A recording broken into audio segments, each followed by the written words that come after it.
Welcome again to Military Guna TV. Thank you very much for joining me. We want to speak about Arsene Wenger and what he said, his proposed option for the upcoming World Cup and moving further into the future in relation to the World Cup. So guys, please hit the like button if you like this content, and that will be showing me a lot of appreciation, showing me that you do like the content. So hit that like button. Also subscribe if you want to see more content like these. So let's get into the detail. According to the Daily Canon, Arsene Wenger has admitted he dreams of a World Cup every 2 years, a more sensible approach to the qualifiers and getting rid of meaningless international competitions. Now, in his role as FIFA's Chief of Global Football Development, Arsene Wenger wants to see a complete overhaul of how internationals are organized, with qualifiers for the World Cup also batched into one qualifying month, rather than having players leave their clubs multiple times a season. And as a club fan, I agree, and there's a lot of sense to that, but there's always a perk to everything. There is a 0 point in me trying to work out if this is a good idea or not. It's Wenger, so it probably is. This is what he had to say. If you look at the teams in the World Cups, usually the average age is 27 to 28.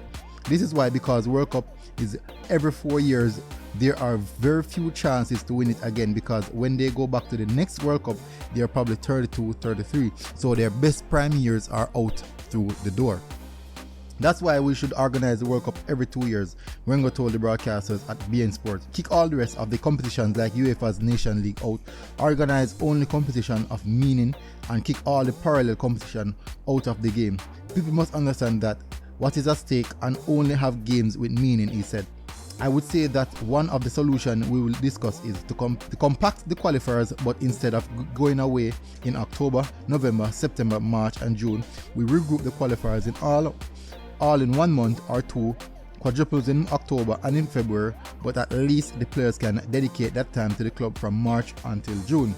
I would gain 4 days, he added. The ideal solution would be to regroup the qualifiers in 1 month.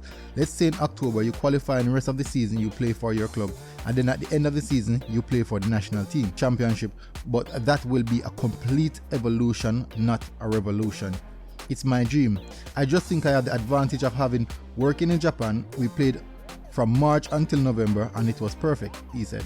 It would make things more simple, and let's not forget that this summer breaks comes from the way where people were not professional. It's over 100 years ago he had it.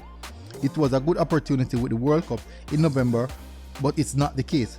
So that will not happen, but you need 4 weeks holiday, and after that maybe you need to go down to 18 clubs in the domestic leagues everywhere. I believe it's needed. With the physical resources that the players needed today, it's important that you have 4 weeks of holiday, he said. And those are Arsene Wenger's takes on what he thinks the World Cup should be revamped to and how we should approach the international games. I agree with the part that we have to cut out some of these unimportant, insignificant away or friendly international friends, which doesn't mean anything or carry any due date to it during international breaks. Now guys, hopefully you can take what you want from that. It was said from Arsene Wenger. This has been Military Guna TV. Thank you very much for tuning in, and guess what? I am out.